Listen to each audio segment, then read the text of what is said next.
E começando esta importante semana, a Semana do Consumidor, hoje 14 de março de 2011.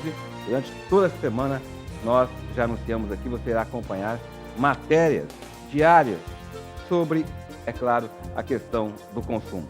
A necessidade da reforma no Código de Defesa do Consumidor, até que ponto o consumidor conhece os seus direitos e, a partir desse momento, conhecer até que ponto as pessoas buscam esses direitos, até que ponto as pessoas fazem valer esses direitos, né? São matérias orientativas que você irá acompanhar no decorrer de toda esta semana. No programa de hoje, como sempre, a presença importantíssima, indispensável dos nossos amigos advogados, hoje aqui representados pelo meu amigo Dr. Rolf Santiago. Dr. Rolf, muito bom dia.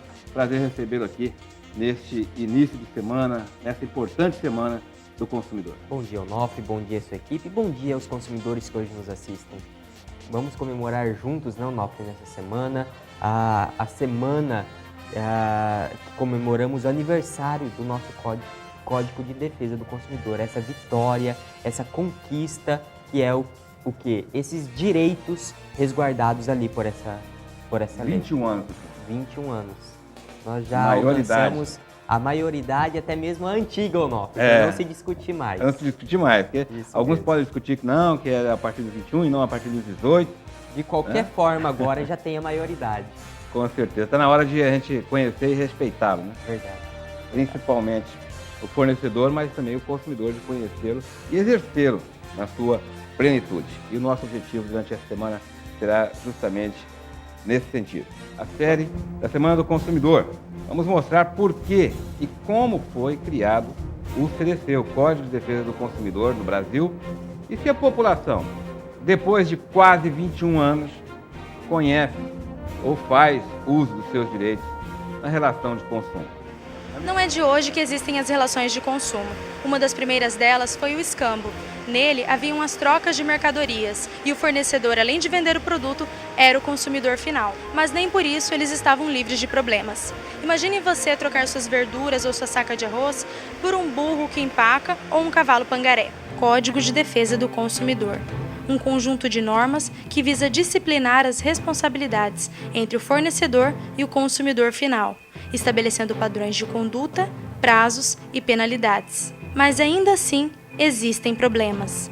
Ainda há muitas pessoas que não sabem sobre os direitos contidos no CDC. Por outro lado, há outras pessoas, empresas e organizações que não consideram a existência dessas normas, quando o correto seria cumprir os direitos e deveres. Mas e você? Conhece o Código de Defesa do Consumidor? Eu já ouvi falar e eu acho muito importante para resguardar o consumidor. Conhecer eu não conheço, mas eu sei que ele existe, né? E quando você precisa, você pode recorrer, que você tem os seus benefícios, né? Eu sei que nós temos nossos direitos, entendeu? Mas eu acho que para você correr atrás deles, entendeu? É muita burocracia, entendeu? Então tem hora que você deixa para lá, entendeu? Eu mesmo, tem hora que eu deixo para lá as coisas. Por exemplo, quando você compra, por exemplo, um eletrodoméstico, algum produto eletrônico, né? Que você precisa fazer a troca, por exemplo. Antigamente você tinha uma dificuldade muito grande para estar fazendo isso, né? Hoje, quando você chega, vai diretamente à pessoa que você comprou, vai lá para poder fazer a troca, você não consegue, você tem aonde recorrer para você conseguir ser restituído, né? Aí é que vem o problema, né? Eu quero chamar a atenção para essa penúltima, essa consumidora, na reportagem aí, que falou, olha, às vezes, na grande maioria das vezes, a gente deixa para lá, porque é tanta burocracia, é tão demorado, tão enrolado, que a gente prefere assimilar o prejuízo e não correr atrás. Eu tenho a certeza que essa consumidora retrata a grande maioria, a esmagadora maioria dos consumidores, né? E é o retrato da relação de consumo no país hoje ainda. Por isso, foram criados os órgãos de defesa do consumidor, que são os PROCONs, principalmente. Qual era o objetivo? Era simplificar, era dar mais agilidade, era tornar esta mediação, essa conciliação mais rápida. Por quê?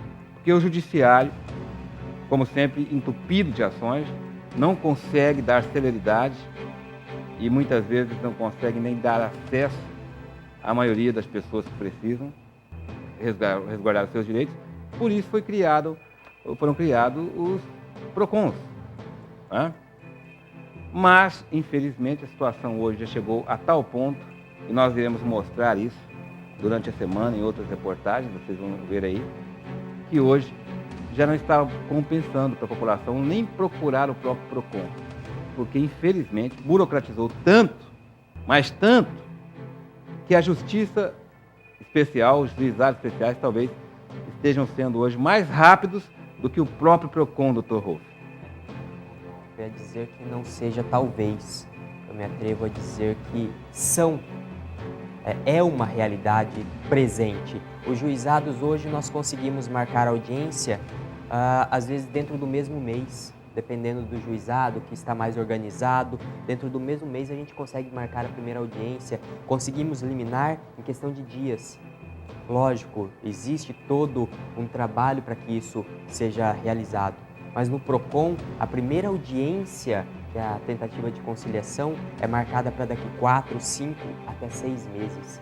Então, me atrevo, mais uma vez, como eu disse, a afirmar aqui que os juizados, infelizmente, Onofre, o PROCON não está fazendo o papel que deveria e os juizados estão infinitas vezes mais rápido do que o próprio PROCON, que é o órgão de defesa do consumidor, que é quem deveria estar ali facilitando, quem deveria estar ali cortando esses caminhos, Onofre. E é muito triste a gente ouvir o que essa consumidora falou, que é tão difícil buscar os direitos. Nós presenciamos aqui no seu programa uma mulher que procurou o PROCON por causa do corte de água indevido na casa dela e marcou para 5 meses mais tarde a primeira audiência. Ele vai ficar sem água 5 meses. Durante 5 meses para esperar uma conciliação, Onofre. Então, infelizmente, é muito triste a gente ter que ouvir isso com 21 anos do Código de Defesa do Consumidor aí. É lamentável. Criaram um mecanismo, uma estrutura dentro do órgão, principalmente o PROCON do Estado, que não atende às necessidades. Na verdade, não haveria necessidade de se ter PROCON se for para trabalhar dessa forma. Sem dúvida, sem dúvida. E no final ainda, Onofre, a gente chega no final do processo do PROCON e muitas vezes tem que pegar aquilo tudo e levar para o judiciário.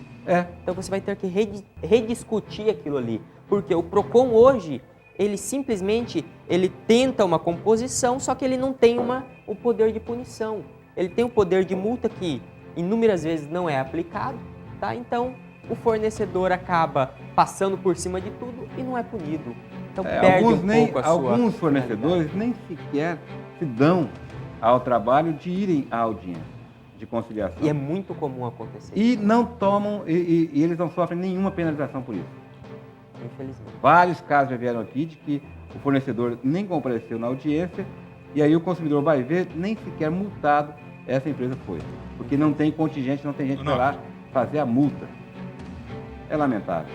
Alguma coisa precisa ser feita. E essa atitude tem que ser chamada a atenção das autoridades agora, durante essa semana. Okay. Bom dia, Ana Paula. Bom dia, Onofre. Tudo bem? Tudo. Você está falando de onde, minha amiga? Pedregal.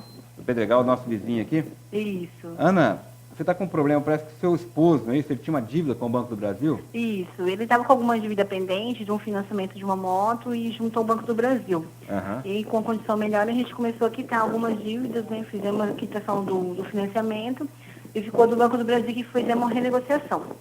Certo. Até então, eu liguei para a empresa terceirizada, que eles terceirizaram, né? Para renegociar a dívida, a gente fez a renegociação. E estamos fazendo ainda o pagamento das parcelas. Faltam 3 parcelas ainda, né?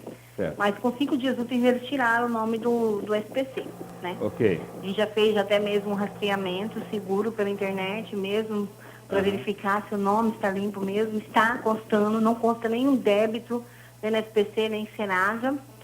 Só que a gente não tem crédito. Ele não consegue abrir crédito na praça. Eu tenho quase certeza, Ana Paula, que você e seu esposo estão sendo vítimas aí uma espécie de restrição interna que deveria ou nem deveria ser interna do Banco do Brasil, mas que essa restrição, essa informação foi repassada a todo o comércio. Por isso que vocês estão tendo essas dificuldades. Eu creio que seja isso, né, doutor Rolf? Sem dúvida, Onofre. E, na verdade, Onofre, o que você disse... E é uma ilegalidade, o nome, né? Sem dúvida. O nome restrição interna, ele deve ser até alterado já, porque já se transformou numa restrição externa.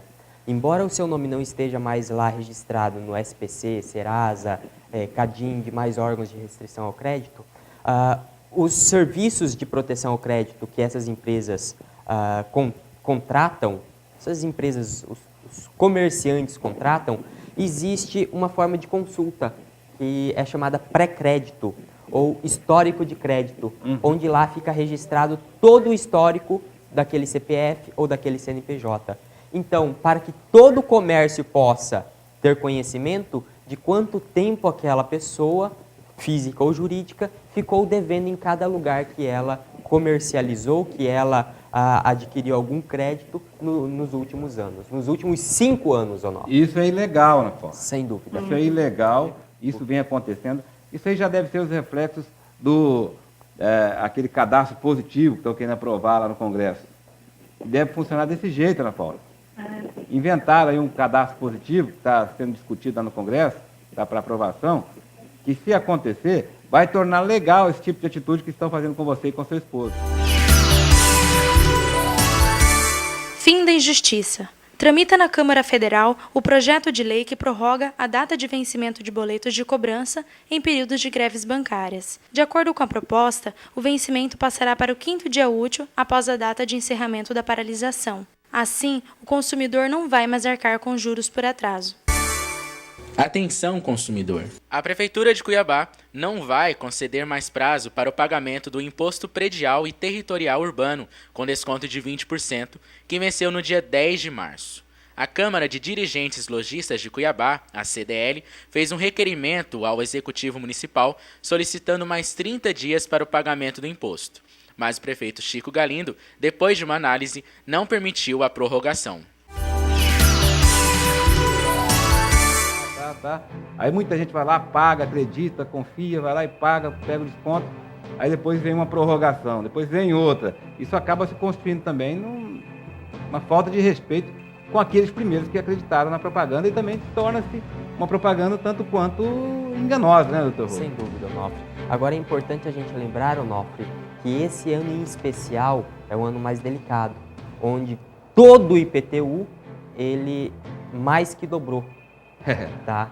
Então, era um ano que não seria o ano ideal de se acabar com essa prorrogação, porque facilitaria as pessoas que não se programaram antecipadamente, não sabiam desse aumento, porque todo mundo foi pego de surpresa. Tá? E nós tivemos casos de aumento de 200% até 300%. Exatamente.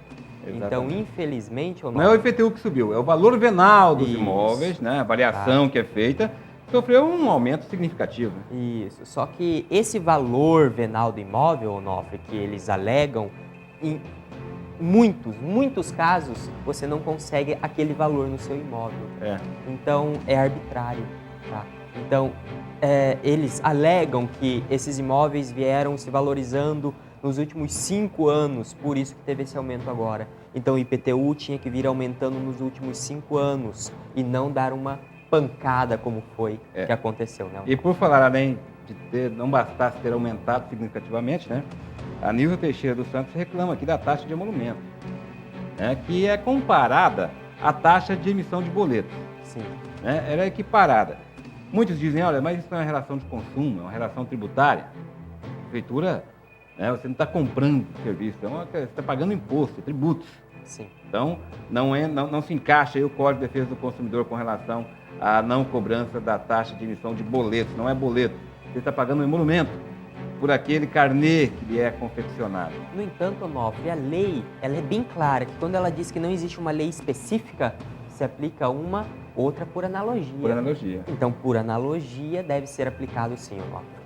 Deve ser aplicado, ou seja, no seu entendimento, a cobrança da taxa de emolumento do valor de R$13... Até que não se faça uma lei adequada, tá? Para que se aplique ao caso concreto, deve ser aplicada outra por analogia. Mas se existe uma lei no município, se o município, de repente, aprovou a cobrança dessa taxa? Agora a gente vai ter que começar a discutir, Onofre, como é uma lei municipal, a gente vai ter que começar a discutir a constitucionalidade dessa lei municipal. Se ela é constitucional, se ela respeita a Constituição Federal ou não. Agradecendo, doutor Rolf, a sua participação, nosso muito obrigado. E, em seu nome, agradeço aos demais advogados que tanto têm contribuído aqui com o nosso trabalho.